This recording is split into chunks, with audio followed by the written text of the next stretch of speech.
ng bayan, maasahan anumang panahon. Magandang araw po sa ating lahat. Narito ang update sa lagi ng panahon ngayong araw ng Martes, May 21, 2024. Ngayong araw ay ang mainit na easterlies na lamang ang dominanting weather system sa ating bansa. Posible rin ang mga localized thunderstorms pagsapit ng hapon at gabi.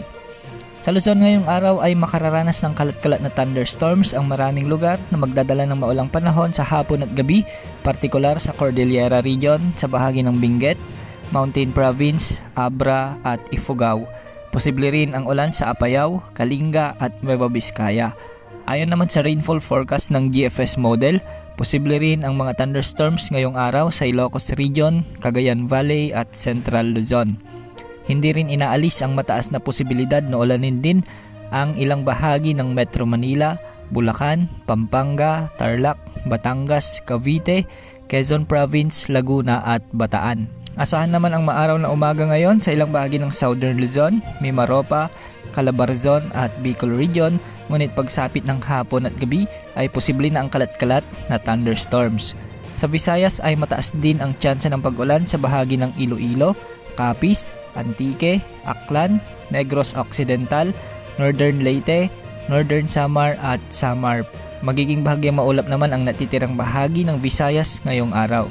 Maging handa rin ang mga taga Zamboanga Peninsula, Soc-Sargen, Sulu Archipelago at Davao Region dahil mataas din ang tsansa na makaranas ng malalakas na thunderstorms pagsapit ng hapon at gabi. Dahil sa patuloy na pagtransisyon ng panahon patungo sa tag-ulan, asahan na mas dadalas pa ang mararanasan ng mga thunderstorms lalo na pagsapit ng hapon at gabi sa maraming lugar. Ayon naman sa latest wind simulation ng iba't ibang weather models, posibleng umiral na ang mahinang habagat o ang southwesterly wind flow sa mga susunod na linggo o sa huling bahagi ng Mayo. Hudyat na ito na papalapit ng panahong mararanasan natin sa wet season o mas kilala bilang tag-ulan. Samantala, dalawang low pressure area ang binabantayan ngayon sa lubas ng Philippine Area of Responsibility.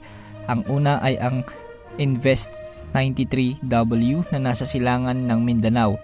Ayon sa wind outlook nito ay posibleng lumapit ito sa Philippine Area of Responsibility sa mga susunod na araw at posibleng lumakas at bahagyang lalapit sa kalupaan ng Luzon o Visayas sa mga susunod ding araw.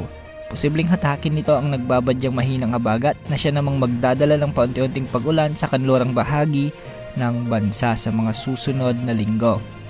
Ang pangalawang low pressure area naman ay makikita malapit sa bansang China. Malawak ang sakop nitong kaulapan kaya bahagyang umaabot ang extension nito sa West Philippine Sea at sa Hong Kong. Ayon sa outlook ay mababa naman ang tsansa nitong lumakas bilang bagyo pero magdadala ito ng malalakas na pag-ulan sa mga kalapit na lugar na hagip ng kaulapan nito. Mababa naman ang tsansa na makaapekto ang low pressure area na ito sa susunod na 48 oras. Sa ngayon ay patuloy natin itong i-monitor dahil posible ang mga pagbabago na ipinapakita ng mga weather models. Wala ring nakataas na gale warning sa mga karagatang sakop ng ating bansa ngayong araw. Yan ang update sa lagi ng panahon. Ito po ang weather update ng bayan. Maaasahan anumang panahon.